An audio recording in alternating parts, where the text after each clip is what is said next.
Hello everybody, welcome back to my channel. If you're new here, my name is Jada, and if you're returning, welcome back. You are much appreciated.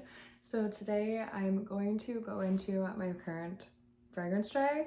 It's not going to be a November fragrance tray. I'm honestly getting tired of the monthly fragrance tray, so I'm just going to change them out as I feel. When I limit myself to a tray for a month, I find that I'm just not really feeling what's on the tray a lot of the time, or I just am kind of like irritated that I'm like limiting myself, if that makes sense.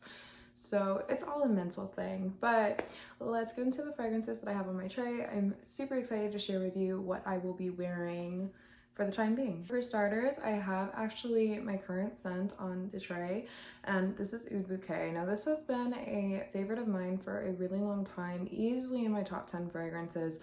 It's a very sweet, vanillic, sandalwood, praline scent. Obviously there's oud in there, but it's just a really nice fragrance.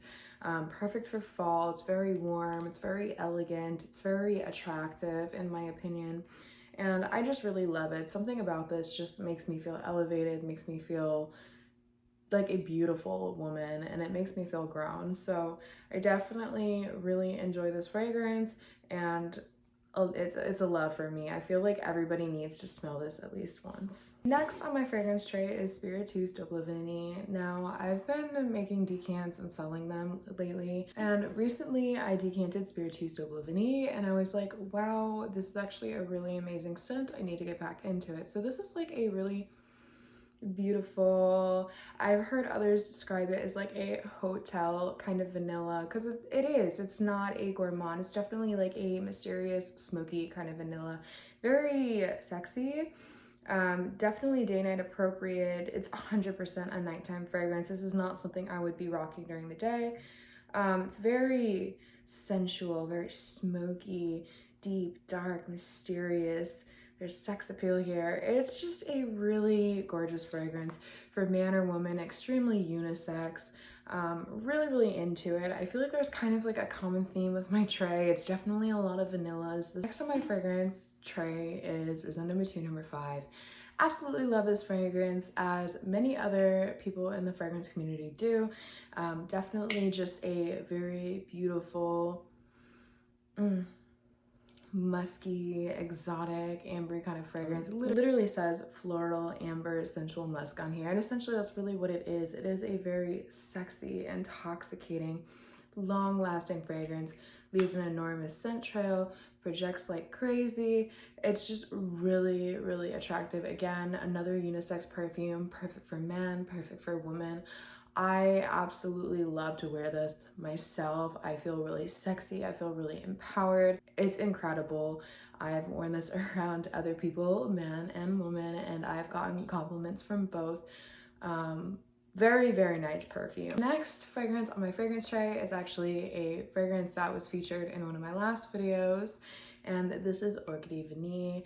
I did go ahead and get a full bottle. Shout out to my baby dad. He is cool as shit.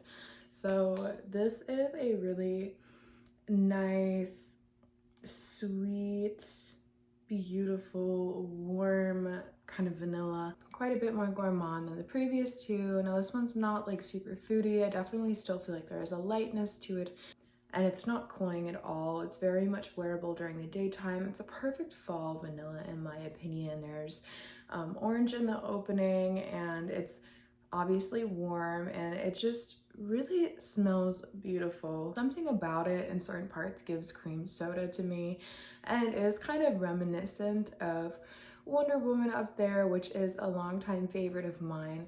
But this is just definitely a really beautiful, woody, gourmand-ish, but yet light and airy kind of vanilla. Something about this just really warms my heart, and I'm seriously obsessed with this, guys.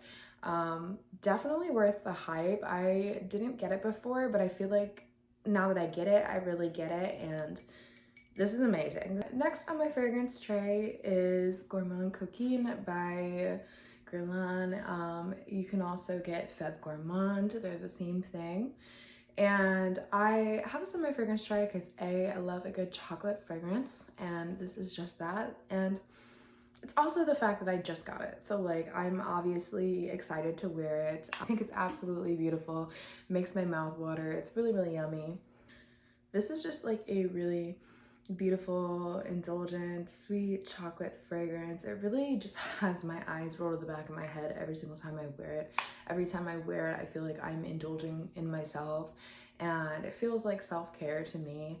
A lot of the times I just wear it at home for me. I have not worn this out anywhere, but I just feel like this is something that I do for me to make me really happy, and it's just one of those scents. So I can't necessarily tell you like, oh, it's a compliment getter, or, you know, people love this or anything like that, but I could say that I love it. I enjoy wearing it and it makes me really happy. So yes, it's a very beautiful chocolate scent. The bottle's absolutely stunning to me, and yeah, I'm really happy to have this. So next I want to get into another fragrance that I've been wearing actually quite a bit lately, and this is One Umbrella for Two.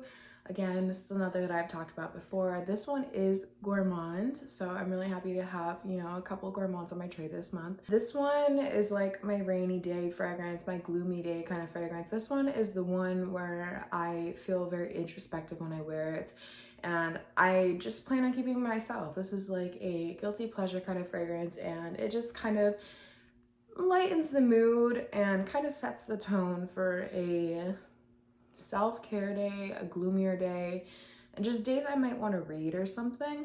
So what it smells like, it smells like a blueberry muffin or a blueberry scone, just some kind of blueberry pastry along with an Earl Grey tea. There's a savory element to this, and it just, it lifts my spirits every single time.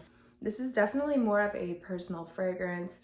You're not going to get like beast mode projection or longevity. I find that I do have to touch up on this throughout the day. This is absolutely worth it to me. Again, this is like a really beautiful gourmand. This is something that I would repurchase 100%, and I might even upsize to the largest bottle. Like this is that good to me. Absolutely worth the price point to me. Now, I'm not saying go buy it out at retail, because you could definitely find it on discounters, especially if you put in a notification to wait, because it is so pricey. However, if you do manage to get a bottle of this, I feel like you'll really enjoy it. Very, very beautiful fragrance. I absolutely love this stuff. 100% recommend. Next on my fragrance tray is Soy Maliki by Dries Van Noten. Now, this is like a essential kind of fragrance. So funny story about this one. When I first got a sample of it, I smelled it, and the freshness of the berries and the opening along with the bergamot, I was so confused. I was like, this smells like baby wipes. Like, that's absolutely insane. So this is something that I did have to test a few times to really get the full essence of it. This is again why I'll always recommend sampling something, you know, maybe 3, 4, 5 times so you can really get the essence of the perfume, because I speak for myself when I say I'm not like a perfume master, so I'm not gonna pick up everything on the first wear or even the second wear or even the third. But when I tested this over and over and over again, I just really fell in love with it. I really love the silkiness of this fragrance. I love the warmth of the chestnut. I'm gonna be honest with you guys, I don't really get the cacao note. And I'm not sure if it's just because my nose searches for like a really deep chocolate where I can like really smell it. But I don't really get that too much. But I definitely do get the silkiness of it. I get the freshness of the bergamot as well as the berries in the opening. I get the chestnut, I get the silk. And yeah, this is just a really gorgeous perfume.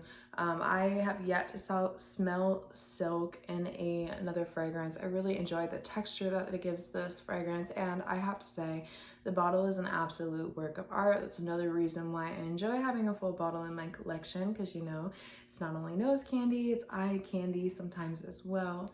But this is a really beautiful fragrance, and it has a really beautiful bottle to match. And yeah, I'm really happy to have it on my tray this month. It's actually been a while since I've worn this, so I'm happy to get back into it. So the next fragrance on my fragrance tray is a pretty straightforward Gourmand Vanilla. Now, This one is so delish, but I do have to say it does, okay, so it is pretty straightforward and it is pretty gourmand, you know, it's what you're expecting when you think of a high quality vanilla, but then there's also a little bit of mimosa thrown in here, a little bit of amberiness thrown in here, so it just elevates it a little bit more. And it's a really gorgeous, warm kind of vanilla. So this fragrance that I'm talking about is Fire at Will. I don't reach for it as often as I should. And even then, this bottle is huge. So like I have gotten into it, but like I don't need to drench myself like that. This is a good layering fragrance, especially if you're layering it with like a woody vanilla. And it's just really pretty by itself. I'm really happy and excited to wear it more coming up. I think I could just use a very simple vanilla in my rotation, so I'm not always trying to look for something crazy. And this is one that will get you compliments. A lot of people love vanilla. In my opinion, this is absolutely unisex. Men, don't be afraid to wear vanilla. I'm sure if you're watching my videos, you're probably well into fragrance and you're not afraid. But if you are, don't be afraid to wear vanilla. We love vanilla. Next on my tray, we have Janny. This is a long time love of mine. Pretty much since it was released, I've been obsessed with this fragrance. Now, this is like a really, really gourmand fragrance. I love this. So it's just like a whole puff pastry. You're gonna get apricots in here, you're going to get plum, you're going to get a really beautiful apple pastry kind of scent from this. Now, I feel like the buttery puff pastry really does kind of take over this whole fragrance. I feel like that's always going to maintain its spot as front and center, even when you are getting the other notes. To me, there's a muskiness about this, there's a lightness and an airiness about this. This is not a dense, heavy gourmand by any means. I just absolutely love this. This fragrance actually makes me so happy. I think it smells so delicious, and I think it was worth every penny in my opinion. And I do have a full review up on my channel if you want to go look for it. But yeah, I really like this fragrance. I'm really happy to bring it out. So this is the last full bottle on my tray. And then I do have a few decants that I'm going to talk about, and I'll breeze through those. But this one is Tiramisu Speculoos.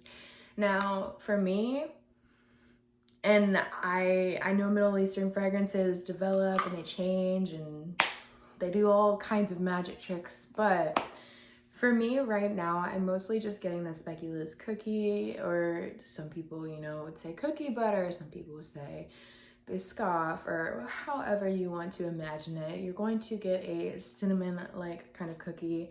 You do get a little bit of warm, creamy vanilla, but that's more in the background. You're mostly getting that punchy, cinnamon, warm, spicy cookie kind of feeling. I actually really love this stuff. I think it smells amazing. I think it was absolutely worth it for the price point. I think the bottle is, even though a lot of people that I've seen review this don't like the bottle, I think the bottle is cute. I'm into stuff like this. I like the gaudy looking kind of things. But I think this is really, really cute. I really want to grab the other one in the near future, but for now, I'm really enjoying this one. I have a full body care routine. I'm definitely thinking about posting a video here soon, just all about this fragrance. So I'm not gonna go too into depth with this, but all you need to know is a speculoos cookie and a little bit of creamy vanilla, and it's warm feeling. It's very warm, spicy, just feels warm, and it's really, really beautiful. I actually really think this is really well done, and I hope they continue this line because it seems like it's a good line. I have like 4 travel sprays on my tray. Now I do have a bunch of samples on my tray. I would like to sample those before I come on here and start talking. And also this video is kind of long already. But I just do want to go over really quickly the 4 fragrances that I have on my tray. I'm not going into super detail about these, but this one is Prada Paradoxe Intense. This one actually really surprised me. This is a standard designer fragrance. You have your citrus up top, you have your white florals in the mid. In this case, it's neroli. You have, you know, your mossy base, and then there's also vanilla in here as well. Executed really well, and this one has actually surprised me recently. Here I have a decant of both the Hypnotic Poison EDP and Hypnotic Poison EDT. Both are very sexy, sensual vanillas. Both have a note of almond. I find that the EDT is a little less sex appeal-ish, and it does have that Play-Doh-y almond kind of feeling. And the EDP has less of that Play-Doh feeling, and it's much more sweeter, much more sensual, a little bit darker and deeper, and I honestly love them both. I'm having a ball wearing them both, and yeah, we'll see what will happen with the two of these. And then lastly, I have what's left of my little travel spray of 1111. I honestly wear this in times of crisis. I wear this in times of me being uncertain of what the situation is going to be, because I feel like it's a pretty neutral scent. Now, it is like a clean, musky kind of fragrance, but it also feels kind of like cold in a way, almost like I think of like glaciers or like a mountaintop with snow, and I don't know why my brain goes there, but that's the kind of cold I'm thinking of, like a natural kind of cold. So that doesn't necessarily have a smell, but you get where I'm going with this. It feels very musky. It is very comforting. There is a woody element to it, and I actually really enjoy this fragrance. Now, I do want to go ahead and try out the other 1111s. I know they've come out with Azure. They came out with like one that's in a pink bottle. So I definitely want to try out those and see if I like those any better. But I do have to say 1111 has been a really nice, fresh, clean, musky scent for me, especially like in the winter and everything, or when it gets a little bit colder, because it is woody, but it just smells amazing to me. Very good, just like neutral scent, work setting. If you're going to a doctor's office or anything like that, it's just a good scent to throw on. It's a non-scented scent, and it's wonderful. Thank you guys for tuning into this video. That's everything that's on my tray, minus the samples, which I do want to test out a little bit more before I come on and let you guys know the verdict about all of these samples. I've kind of weeded away a few of the samples, so I definitely have a lot less to work with, which I'm really excited about, so I can really focus on them and see what's up with that. If you guys enjoyed this video, please give me a thumbs up and comment down below what's on your tray this month. If you have a tray, if you're doing a tray, how you feel about trays. And also, if you haven't already, please subscribe. Like, I'll wait, please subscribe. But yeah, no, I really appreciate you making it to the end of this video. You are so appreciated, you are so loved, and I hope you guys all have an amazing day. Love you guys, and until next time, bye.